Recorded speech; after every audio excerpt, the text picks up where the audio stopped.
Bonjour à tous chers mortels, c'est Dragman, on se retrouve avec les sorties de la semaine dernière. Oui, je rattrape mon retard, désolé, j'ai dit pas forcément un jour là, parce que la semaine dernière j'ai pas pu. Bref, vous avez vu la vidéo où j'en parlais très brièvement il y a pas longtemps.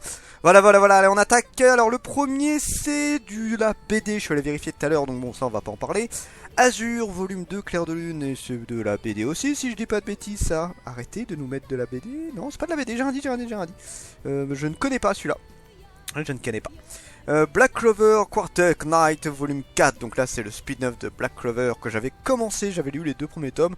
Oh c'est sympathique, bon bah c'est dans la même lignée que les Black Clover, hein. Voilà, si vous êtes fan hardcore de la série, bah ouais ça vaut le coup, sinon bon autant rester sur la série de base je pense, hein. Detum volume 13, oui alors ça sans hésitation, ça fait partie des gros titres que je veux absolument, j'adore la couverture d'ailleurs, la couverture je la kiffe énormément. La série est toujours aussi excellente. Bon, il y en a plein qui étaient dégoûtés de la série, parce qu'il y a du viol, tout ça. Oui, alors j'ai envie de te dire, il y a beaucoup d'autres séries dans ce style-là. Au moins celle-ci a les couilles d'aller jusqu'au bout. Et au final, on se retrouve avec des choses très sympas, hein. Franchement, le manga a vachement bien évolué, je trouve. Donc non, passez au-dessus. Bon, si vous n'aimez pas le gore, le viol, tout ça, bah passez votre chemin. Mais si, voilà, si cela ne vous dérange pas plus que ça, franchement, foncez, c'est une très bonne série. Golden Ship volume 2, ça je n'ai toujours pas lu mais ça m'intrigue énormément. AQ, les As du volleyball, volume 38, mais ça je ne suis pas manga de sport, il y en a très peu que je suis. Ça fait partie des 4 catégories de manga où j'ai un peu de mal. Et du coup AQ malheureusement je ne lis pas, mais je lirai peut-être un jour. Infection volume 10, j'aimerais beaucoup rattraper mon retard parce que là je suis au 7ème tome si je dis pas de bêtises. Du coup j'ai 3 tomes de retard et la série bah, je la trouve vraiment très sympa. C'est là en ce moment, alors c'est... Ouais on reste dans du zombie, c'est pas totalement du zombie mais c'est de l'infection. Ça s'en rapproche pas mal, là c'est un de ceux qui s'en tire le mieux je trouve en tant qu'apocalypse d'infection, on va dire ça comme ça. Même si celle actuelle est plutôt balèze aussi, voilà, c'est pas le même niveau. Enfin bon, voilà, en tout cas, Infection, une très bonne série, bon, très etchi, hein, mais bon, l'histoire de base est très bien travaillée, j'apprécie beaucoup. Love X Delima, volume 16, je crois qu'on arrive bientôt à la fin, si je dis pas de bêtises, je revérifie. Ah non, on est loin de la fin, 28 tomes, oh, autant pour moi, on est très loin de la fin. Une série que je n'ai toujours pas attaquée, mais que j'aimerais bien lire à l'occasion. La malédiction de Loki, volume 5, j'ai juste lu le début, j'ai lu les 2-3 premiers tomes, si je dis pas de conneries. Il faudrait que je rattrape la suite, bon, l'histoire était sympa, mais pas exceptionnelle. Rasetsu Primate Hunt volume 2, le premier tome était très moyen à mon goût. De toute façon les H2T je ne suis pas fan, j'ai pas trouvé de manga chez eux qui franchement qui m'ont subjugué, que j'étais fan hardcore ou juste même que j'ai beaucoup aimé. J'ai pas trouvé de titres, à chaque fois je trouve que c'est des titres un peu molassons et j'arrive pas à me mettre dedans. Ce n'est que mon avis personnel hein, mais évidemment, voilà, moi personnellement les titres de H2T ce n'est pas ma tasse de thé. C'était pas une blague, hein, j'ai sorti ça comme ça, mais voilà, s'il y en a qui se posent la question. Skate Dance, le club des anges gardiens, volume 27. Ça pareil, pas lu, mais quand je vois la couverture, je sens que ça pourrait être un manga qui pourrait me plaire. Je sais même pas de quoi ça parle celui-là. Mais en tout cas, voilà, à voir. Stardock Wink triple volume 9, ça paraît aucune idée de ce que c'est, j'ai pas la moindre idée. Ça ne me dit absolument rien. Je ne connais pas du tout. Castlevania, donc une édition collector, édition standard, donc Symphony of the Night. 29,90. Oh, c'est quand même balèze. Alors, Batman, Arkham Asylum, Control Star Wars, Jedi, Fallen Order, Hollow Knight, etc. Il n'y a jamais eu autant de Metroidvania qu'aujourd'hui, initiateur de cette tendance. Castlevania Symphony of the Night a été un creuset d'expérimentation imposant des mécaniques d'exploration et de RPG au sein d'un jeu de plateforme. Mais comment les concepts de Metrovania se sont-ils constitués au sein de ce titre hybride de Konami? Et comment ce jeu en 2D a-t-il pu émerger et acquérir le statut d'œuvre culte en plein règne de la PlayStation alors que tout ne serait que par une 3D encore primitive? Outre un focus sur l'histoire et les personnages de Castlevania Symphony of the Night, l'auteur se plonge dans les coulisses de la création de ce titre, considéré comme incontournable par les joueurs, et analyse les raisons de son succès critique et commercial tout en étudiant la personnalité de Koji Igarashi, concepteur, programmateur et assistant réalisateur sur le jeu, devenu par la suite producteur de la majorité des titres Castlevania. À l'aide de nombreux propos rapportés, d'interviews exclusifs et d'anecdotes inédites, l'auteur dresse un véritable making of the Castlevania Symphony of the Night en replaçant le jeu dans son contexte à l'époque. Par ailleurs, il examine aussi la portée que celui-ci a eu par la suite, non seulement sur la série Castlevania, mais aussi sur le genre d'action RPG en 2D. C'était long, donc voilà, pour ceux qui sont intrigués par Castlevania, je pense que ça peut valoir le coup. Ensuite, Chef de Nobunaga, le volume 24, c'est une série qui m'intrigue beaucoup et que je pense que je lirai un de ces quatre. Shildon, j'en avais entendu parler de cette série terminée en 2 tomes seulement. Ok, en tout cas ça a l'air bien hardcore, la couverture est très belle, très chatoyante. Mais bien évidemment, je me doute que c'est... Oui voilà, quand tu vois la couverture, tu te doutes que c'est pas aussi mignon. Ça me fait penser à un autre manga qui était également en très peu de tomes, où c'était pareil, ça avait l'air très enfantin, mais en fait c'était très gore, c'est un sorte d'enfer, je me rappelle plus le nom, ça commence par un S, mais j'ai plus le nom. Pour 3 millions de yens, une somme anormalement élevée, le jeune Toru Igarashi, un étudiant, a accepté un petit boulot de 6 mois dans un orphelinat situé au fin fond des montagnes pour s'occuper d'enfants et aider aux tâches d'entretien. Il a fait la connaissance de Sakurako, une jeune adolescente de 14 ans, et du groupe d'enfants un peu méfiant mais néanmoins plein d'énergie.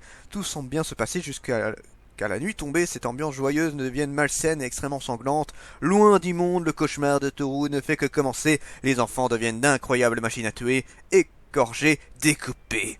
Mais ça m'a l'air très mignon tout ça. Des mignons petits enfants tueurs. Moi j'aime bien, moi j'adhère totalement. Donc oui, j'achèterai. Dahlia, artisanat, magicienne. Donc ça, c'est encore en cours au Japon. Ce genre de titre que je peux apprécier sans problème. C'est qui? C'est Komiku. Waouh, Komiku qui refait encore des mangas. Komiku, je me demande s'ils vont couler ou pas un jour. Parce que franchement, Komiku en ce moment, c'est pas la joie.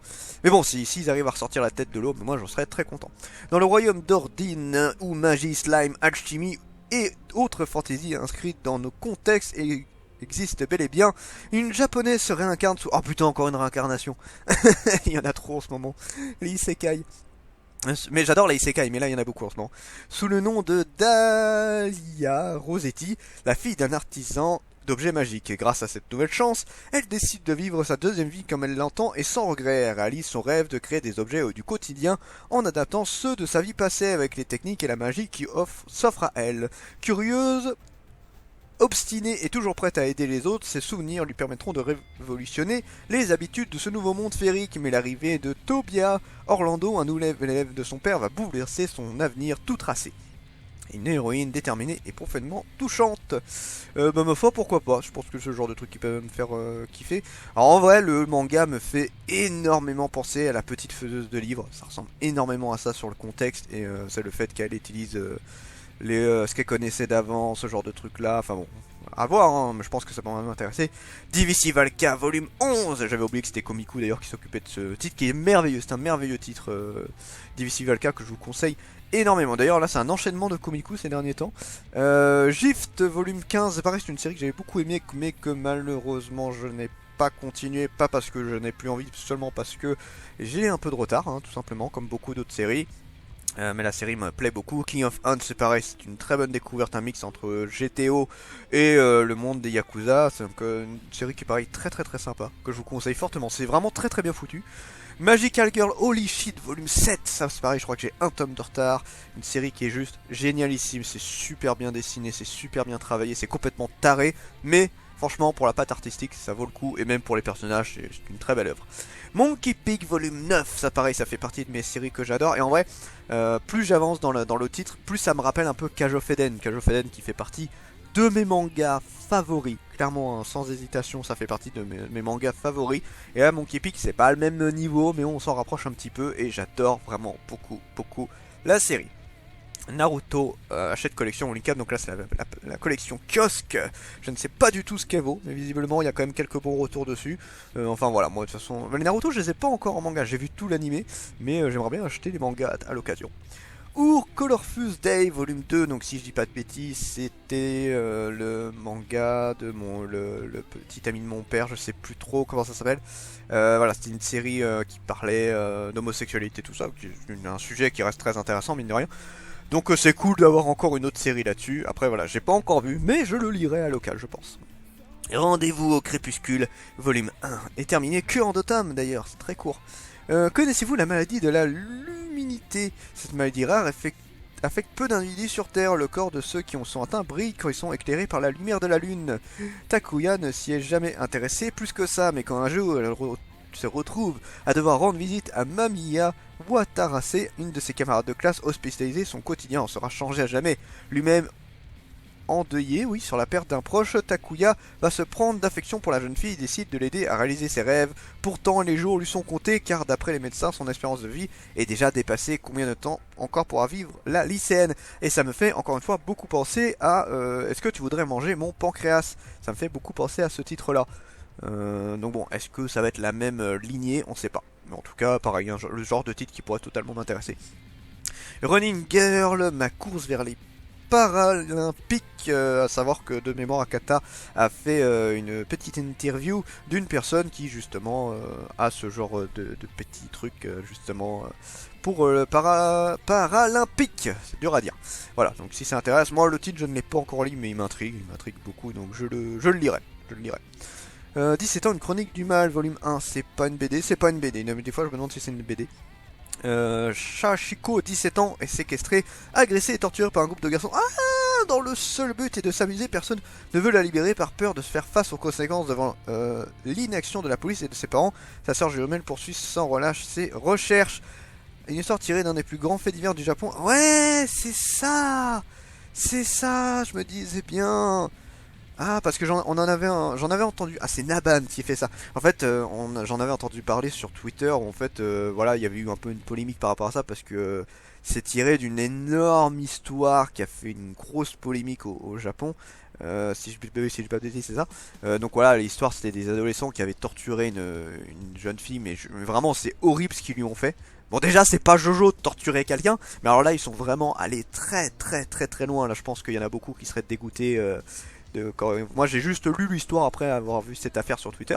Et il y en a plein qui étaient un peu en mode c'est horrible de montrer ça en manga. Mais je ne trouve pas, c'est intéressant mine de rien. L'événement est atroce, je suis d'accord, c'est un événement atroce. Mais c'est intéressant de connaître l'histoire. Faut pas cacher les histoires pour moi comme ça. C'est très intéressant de savoir ce qui s'est passé et de voir l'horreur qu'il y a eu. Alors bien évidemment, si vous n'avez pas envie de lire ça, ne le lisez pas. Mais ne privez pas les gens que ça pourrait intriguer de lire. Moi, clairement, je suis le premier à féliciter Naban de présenter ce titre-là qui m'intrigue énormément. Et moi, l'affaire, je ne la connais que de nom. J'en ai entendu parler, voilà, parce qu'elle est très connue. Du coup, je m'étais un peu plus informé dessus, mais je connais pas tous les détails. Et là, vraiment, pouvoir la voir comme ça, bah, ça m'intéresse beaucoup. Donc oui, clairement, c'est un titre que je veux absolument. Donc Naban, force à vous. J'espère que ça va bien se passer pour les ventes. Mais vraiment, en tout cas, soyez sûr que je l'achèterai. Hatchoum, qu'est-ce que c'est que Hatchoum? C'est une série en un tome, un gros volume. Putain, la gueule du titre. 8 histoires courtes de Naoki Urasawa sont compilées dans ce recueil récemment paru au Japon. Le volume est introduit par une définition toute personnelle de l'éternuement par l'auteur, ce qui explique aussi le titre incongru du recueil, éternuement. S'échapper de manière interrompue désigne les histoires courtes par opposition aux histoires longues sérialisées, déforment temporellement tout visage, même celui des plus belles femmes. Voilà, bon, je sais pas si je l'achèterais celui-là, mais bon, à la limite, pourquoi pas, c'est toujours à voir. Danmachi Sword Oratorio volume 2. Alors si je dis pas de bêtises, cette partie-là c'est un spin-off tiré de l'histoire de la jeune fille que le héros est amoureux, j'ai perdu son nom. Aze, voilà, la princesse à l'épée. Bon voilà, on voit son parcours à elle. Donc bon, ça peut être intéressant. J'aime bien Danmachi, hein, mais là c'est vrai que j'ai un peu stoppé la série ces derniers temps. Fat Apocrypha volume 8, ça paraît une série que je ne suis pas les Fates. Hein. Je pense que je les attaquerai un de ces jours, mais pour l'instant je n'attaque absolument pas les Fates. It's My Life, ça paraît j'ai un peu de retard sur la série. Et par contre j'adore les couvertures. Les couvertures du manga sont vraiment très belles. Je suis très sérieux là-dessus, je trouve les couvertures extrêmement belles. Je continuerai à l'occasion, c'est une série qui est très détente et qui est très sympa. Le jour où j'ai décidé d'envahir la Terre, volume 4, j'aime bien la couverture, n'a absolument rien à voir avec les deux premières couvertures qui étaient beaucoup plus creepy. Là c'est très marrant de voir un truc un peu enfantin. Alors à savoir que j'ai commencé un peu le manga, j'ai lu le premier tome, j'ai pas encore lu le deuxième. Donc là il y a le tome 3 et 4 qui va sortir. Ouais, le premier tome était très moyen à mon goût, maintenant à voir ce que va valoir le reste. Parce que là, s'ils ont sorti 2 tomes, c'est peut-être pas pour rien. Parce que franchement, le premier était pas ouf du tout, je trouve. Kase-san et Yamada, y a pas une série de base de ce manga? Je sais plus. Yamada et Kase sortent ensemble et après mûre réflexion ont tous deux décidé d'aller étudier à Tokyo. Mais n'étudiant pas dans les mêmes universités, les deux demoiselles font chacun de leur côté la découverte de la vie estudiantine et son lot de contraintes et de tentations comme Kase et Yamada se font-elles à cette nouvelle vie complexe. Ok, donc en gros elles vont se faire draguer, ce genre de truc là. Bon, ça peut être intéressant. En vrai, j'ai plus en plus envie de lire d'autres Yuri. Et du coup, bah ouais, ça m'intéresse. Murcielago volume 7, une série que je vous conseille énormément. J'ai du retard malheureusement sur la série, mais je vous la conseille très fortement. C'est une série qui est vraiment très cool. Overlord volume 12, bon, la série de base était très cool, mais je trouve que là maintenant ça tourne un peu en longueur. Donc là, je suis un peu moins hypé ces derniers temps pour Overlord, donc à voir. J'ai un peu de retard, je crois que je suis au 10ème tome, un truc du genre. Re:Zero, 3ème arc, True of Zero, volume 11. Alors moi, bon, vous savez mon avis sur Re:Zero, je ne suis clairement pas un fan. Là d'ailleurs, j'ai vu qu'en ce moment, il y a une effervescence sur la série, là, depuis qu'il y a la nouvelle saison, tout le monde est en re-kiff sur la série. Tant mieux pour eux, moi, c'est pas une série qui m'a touché. Je crois que je l'avais un peu expliqué, mais il y a un principe dans le manga que je n'avais pas aimé, qui me gâchait beaucoup. Enfin, en fait, il y a deux trucs dans le manga que je n'apprécie pas. J'en parlerai pas là tout de suite, si à l'occasion vous voulez, j'en reparlerai un peu. Mais voilà, là, actuellement, non, clairement, Re:Zero, c'est pas ma tasse de thé.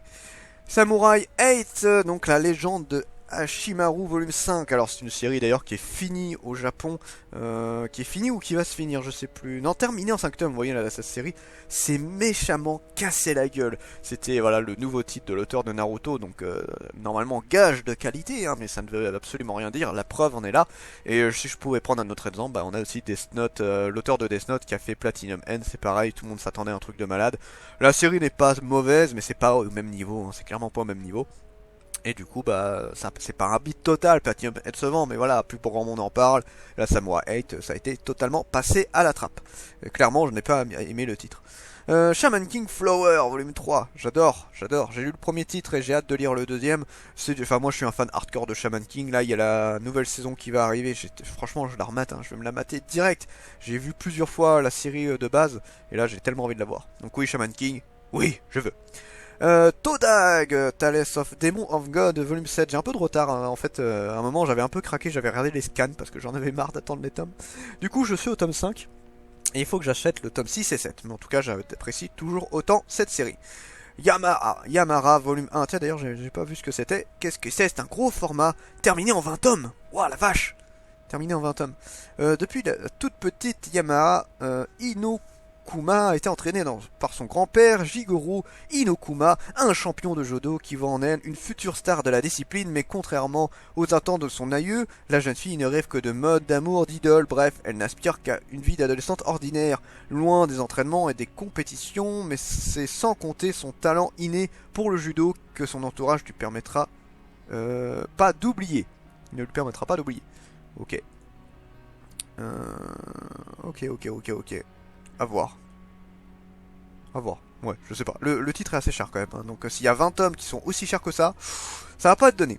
Enfin bon voilà, ça c'était les sorties de la semaine dernière. Hein, mes excuses. Et samedi prochain, normalement, je vous mettrai les sorties de cette semaine. Ouais.